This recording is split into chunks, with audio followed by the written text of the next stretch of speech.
Magandang hapon mga taga-kabukid. So, update tayo dito sa aking lugar.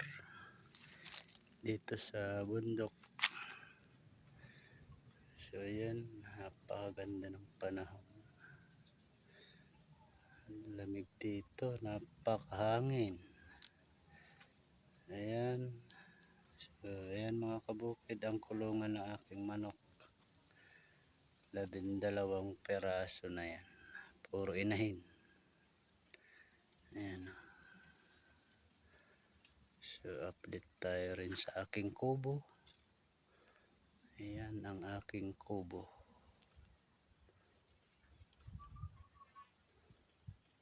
So ayan, malapit na matapos.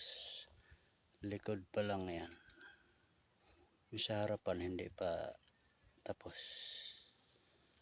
Ayan. Malinis na ang kapaligiran. So ito yung aking kamuting kahoy. So hindi ko pa natatabas, inuna ko lang yung paligid ng kubo at saka paligid ng manukan. So ayan mga kabukid. So unti-unti na nalilinis.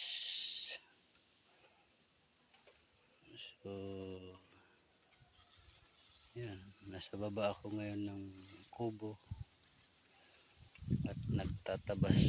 Ito, tatabas ako.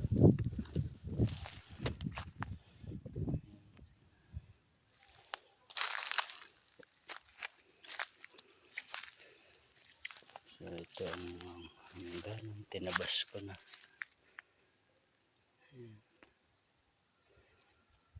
So malinis na yan. So ito pa yung kabila, hindi ko pa nalinis. Medyo gahol sa oras. Ayan. Napakaganda ng panahon. Grabe. Sarap dito sa bukid. Tanggal stress. Ayan. Ayan aking mga manok.